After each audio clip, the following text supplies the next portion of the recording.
Good afternoon, one and all present here. I, Riya Ghoshal, Student Manager, BIMHRD, takes immense pleasure and has great honor to have such renowned corporate stalwart Mr. Sanjay Kumar, Vice President, Capability Building and Knowledge Management at ITC Infotech, India Limited, Bengaluru. Sir has completed his bachelor's degree in engineering, instrumentation and mechanical from BITS Pilani in 1986 and MBA Finance from Wharton Business School, Pennsylvania in 1993. Prior to ITC Infotech, Sir has worked in financial and transportational field across the world. Sir have some key assignments he has handled are HCL Technological Health Solutions Consulting Groups, Capital One Service USA Technological License, Western Culling Multinational Malaysia CIO, Citibank India Global Customers Bank. Prior to his current role, he was heading the Domain and Solutions Group for BFSI practice at ITC Infotech. Sir has over 25 years of experience in informational technologies and operations. His business and technologies span across retail banking, insurance, wealth management and trading system. Sir, I request you to share your experience and grace us with your words of wisdom. Now I hand over the dice to you. Sir, please.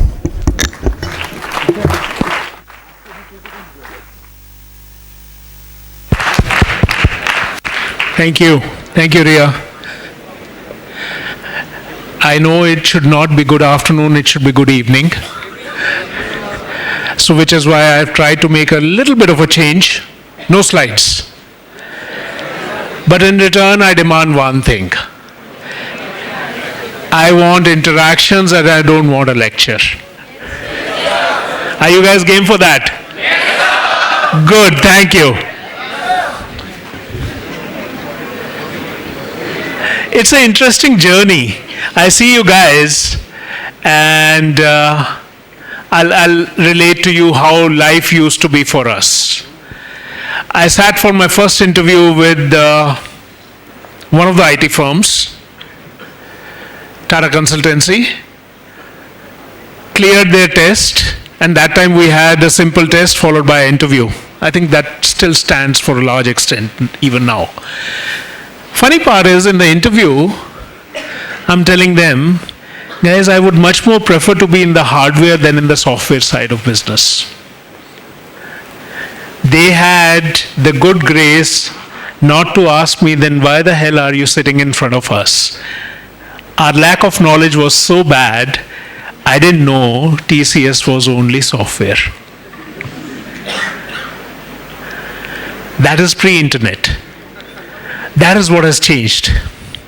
One of the things which has changed is the kind of knowledge, the kind of information which is available for us. Today, is there anybody here in the room who goes for or who's planning to go for either a summer internship or an interview for the final placement without researching the firm you're sitting in? See, that's the level of preparation. We didn't have it as bad, we didn't have to work as hard, possibly. We had a life easier than you. But that life was also in terms of lack of knowledge. Today, the knowledge base which you have available in front of you is vast. I go back to my MBA days. I was doing a paper on the Indian economy of the 1960s.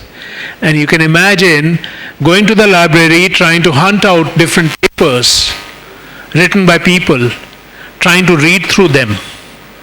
Today, if I had to look at the Indian economy of 1960s, I would run a simple search. Get enough articles, collate those articles. So instead of looking for maybe 2 or 3 viewpoints, I would get 20 or 30 different viewpoints. What has changed? Information availability has changed. What is it that you guys have to do now when you get those 20 or 30 papers instead of 2 or 3 papers? Google will give you those 20 or 30 papers. What will you do with those 20 or 30 papers?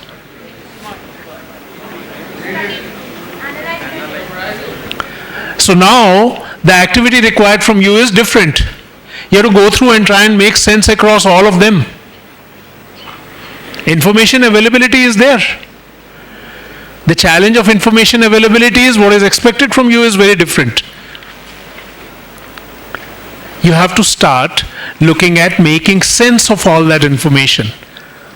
Is it a tedious task? It's not. But the fun part starts coming about because you're getting an exposure which is a lot easier to get.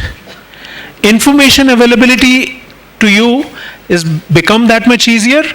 However, what also needs to happen, do you understand what that individual went through to write that paper? Do you understand what was the environment in which that person wrote that paper? If you start thinking around that, that is what starts making that paper valuable to you. That is what starts making that article valuable to you. To be able to find out what was the mindset, what was the environment of the individual under which that kind of thinking prospered, or under that time that kind of thinking was put across. When I was doing that research onto the economies of India in 1960s and so, one of the papers which I took it as a huge contrast was a paper written at that time promoting India to take on an environment like Soviet Russia. USSR had still not broken up at that time. To take up that kind of environment and promoting the government ownership of all heavy industry and all such areas. The writer of that paper, Manmohan Singh. From 1960s, being heavily influenced by the socialism and the communist environment, to then start changing over and becoming one of the more successful and such a prime minister that who brought about a change into this environment, which is a capitalistic society. Can you imagine what that person went through for that change? That is what that individual got into. But that is also, you got to remember, in 1960s, Indian economy was nowhere. We didn't have any industry to speak of. Government started a lot of those industries in 1950s. By the time they started coming on stream and started becoming productive was the early stage of 60s. They still had not taken hold. The Reliances of the world, the heavy industry in terms of private industry of the Jindals and equivalent were just not around. That changed. But that is something we are deviating from. What I was talking about is those papers. So having that knowledge available is easy. Now, as you start getting into your experiences and you start getting into your interviews, how many of you have prior work experience? Other than the people who raise their hands, how many have done their summer internships? Is that not experience? Why did you not raise your hand when I asked you how many of you have prior work experience? Come on, guys.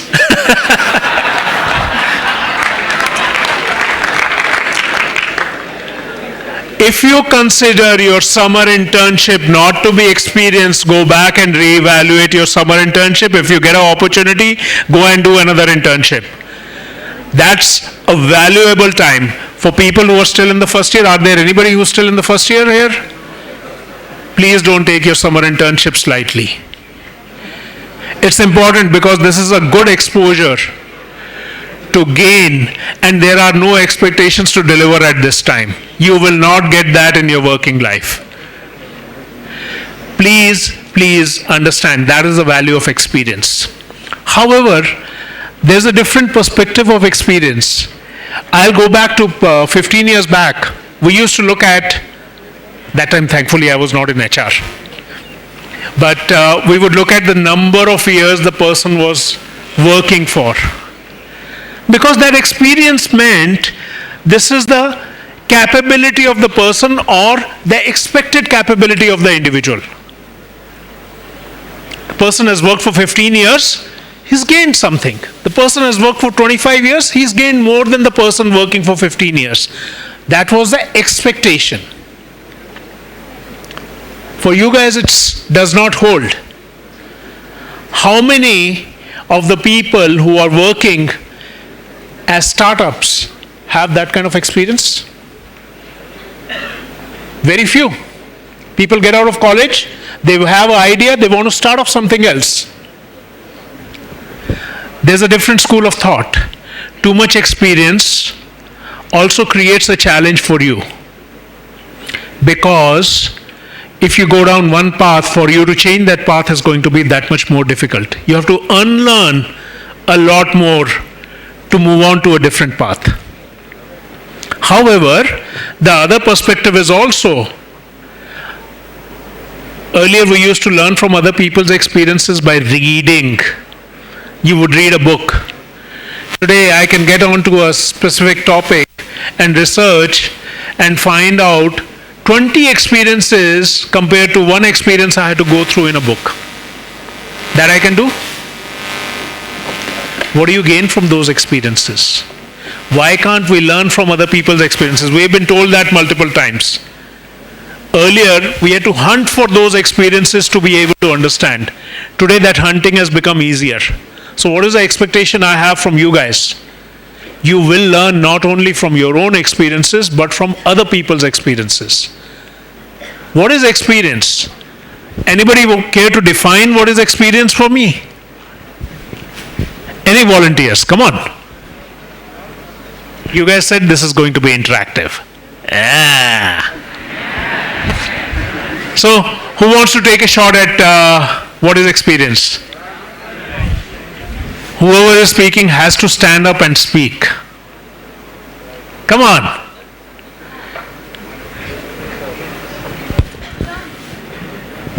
Any incident or any situation which we go through. That is experience. Any incident or any situation which I go through. That is the setting in which I will get an experience. Anybody else want to take a shot at it? 1, 2. Anything that adds value to your life. Okay.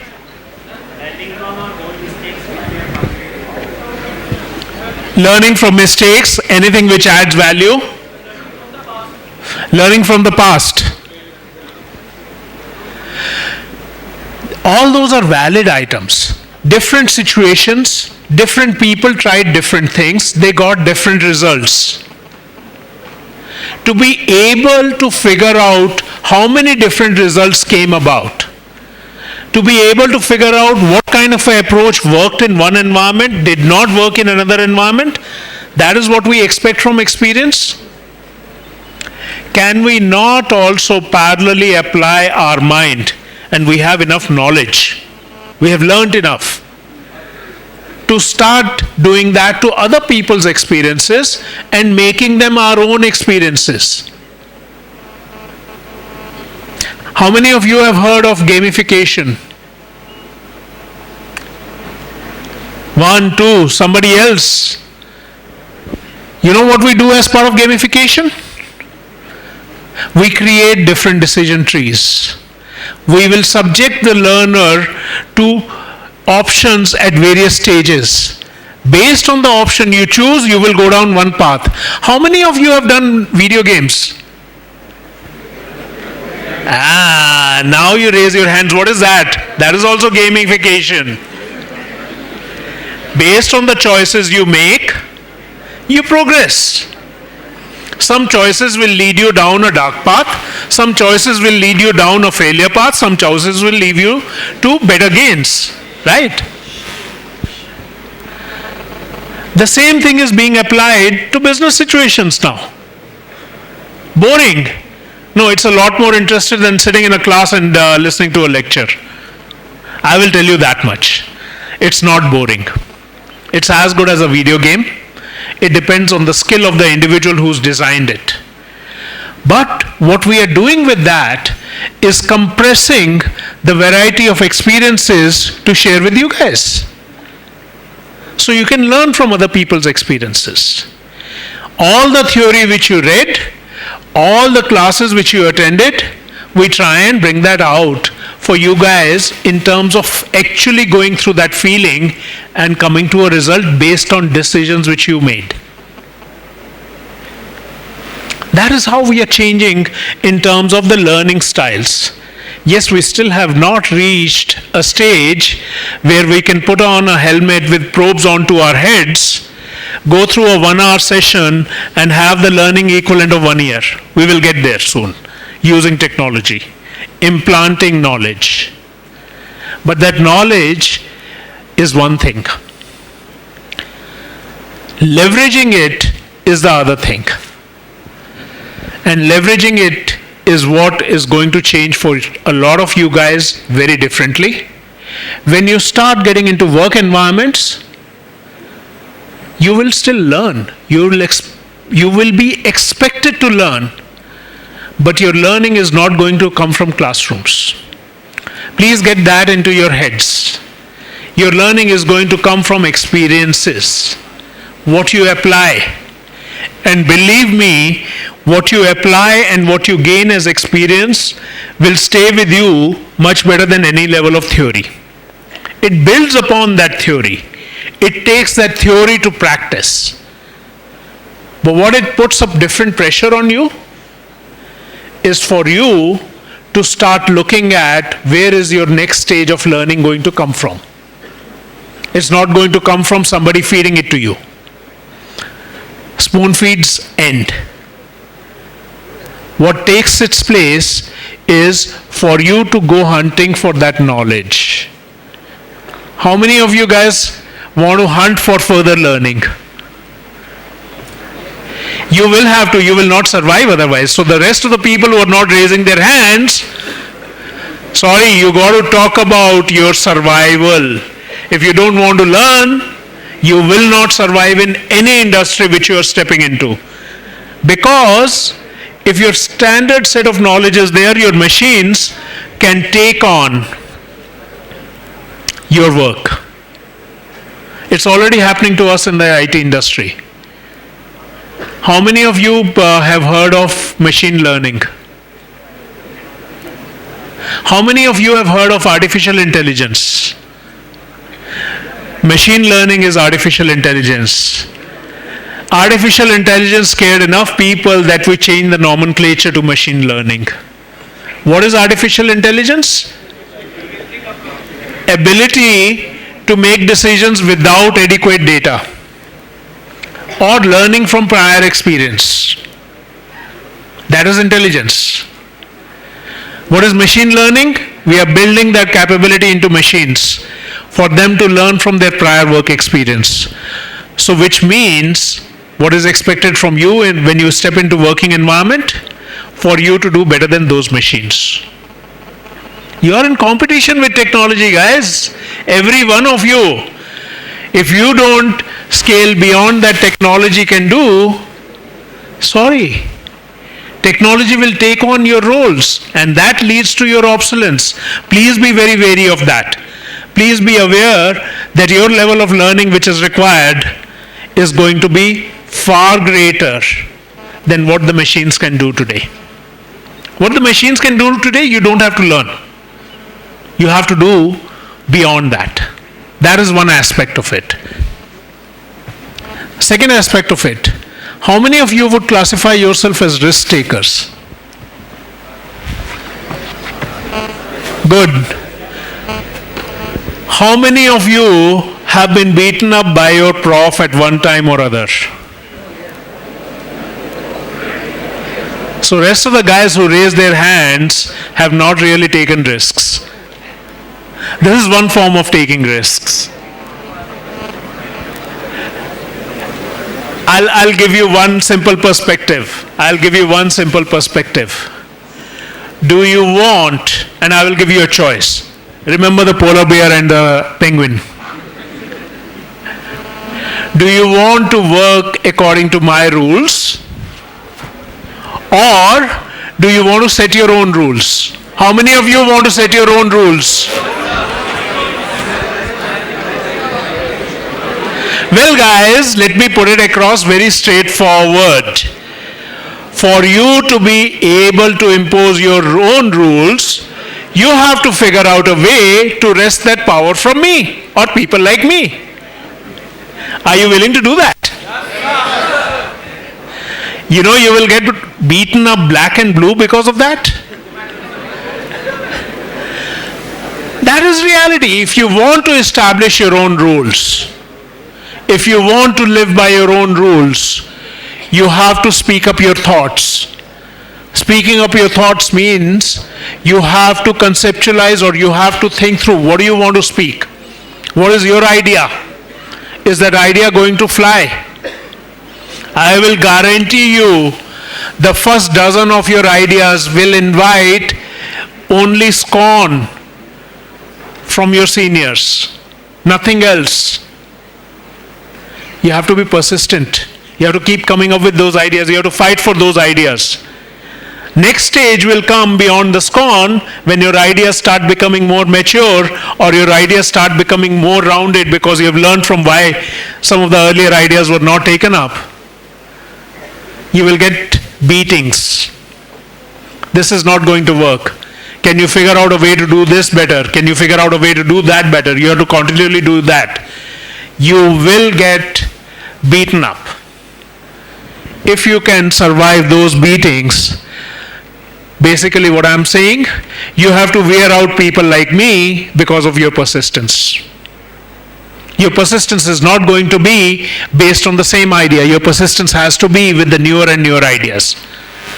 If you can keep coming up with those new ideas, you will have to wear out my patience till the time you can convince people like me to give you a chance to implement your ideas. That is what you're trying to say you want to do. So please understand what it means to be able to reach that stage.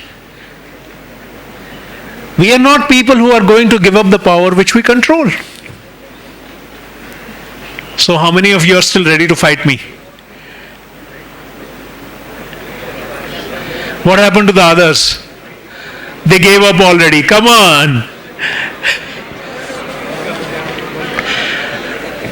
Changing the world is not easy. If you want to try, first change yourself.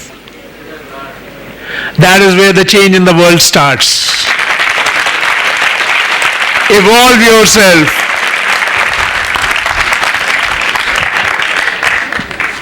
But evolving yourself means creating that passion for yourself. So go with your passion, guys.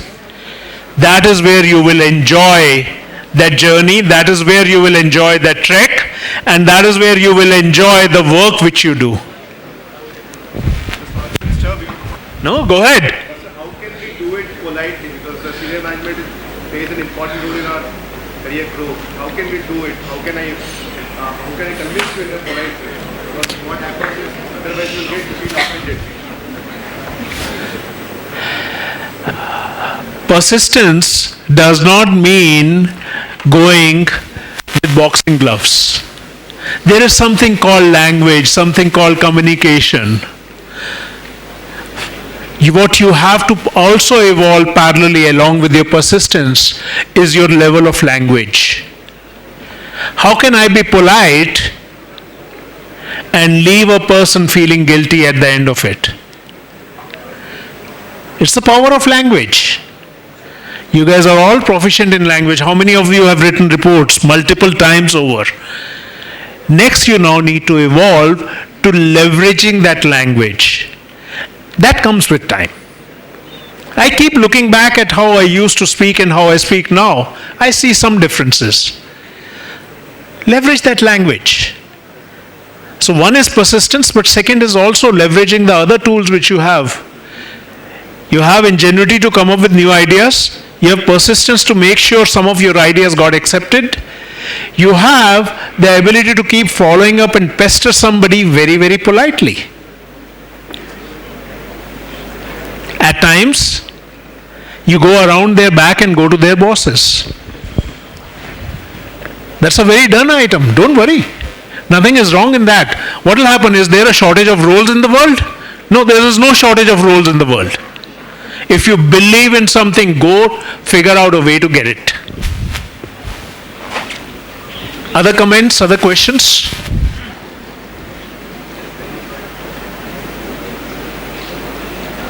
All gone quiet.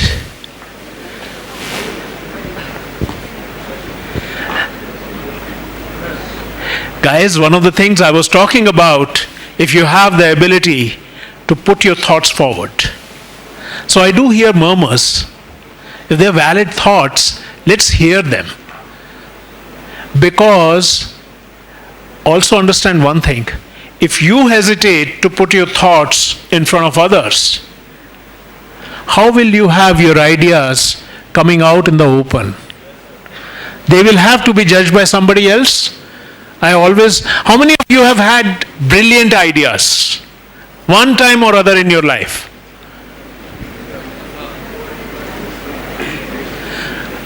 How many of you put those ideas in action?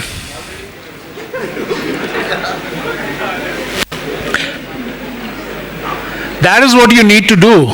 To take those ideas, express them. Open them up for other people to be the judges. Have that level of courage, that level of conviction in your ideas. What's called dare to dream. If you don't dream, you will not create. If you don't create, well, and if you're doing regular activities, machines are going to take that over by the time you are in the workforce. Then you're looking at obsolescence.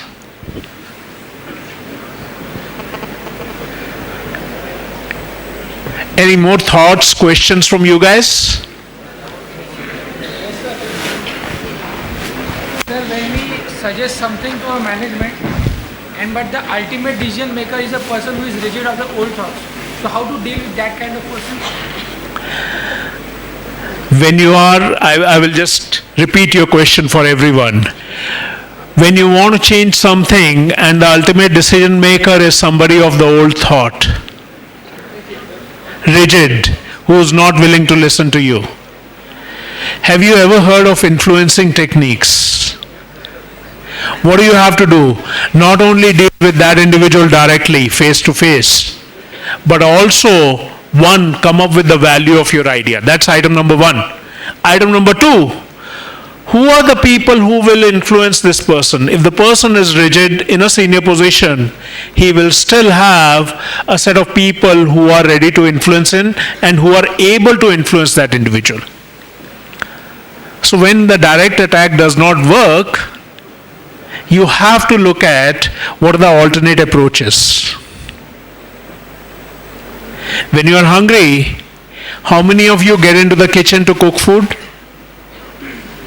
How many of you think of ordering food?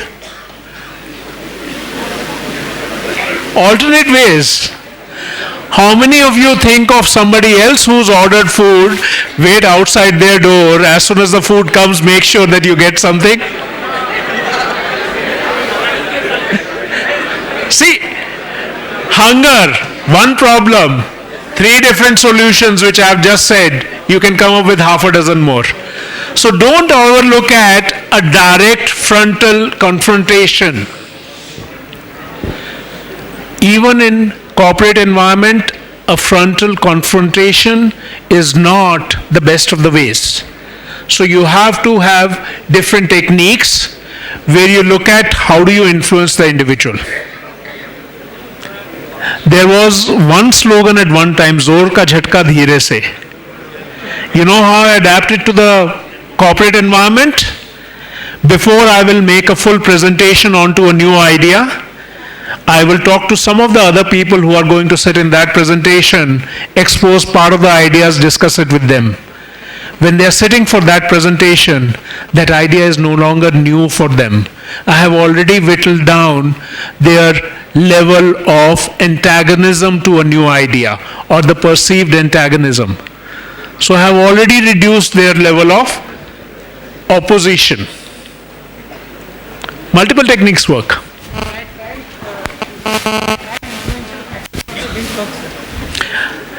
Try again. Who said you will succeed on first few tries? What I told you, first 1 dozen of the times when you try something, all you will face is scorn. You have to believe. If you believe, you will continually keep trying with different approaches.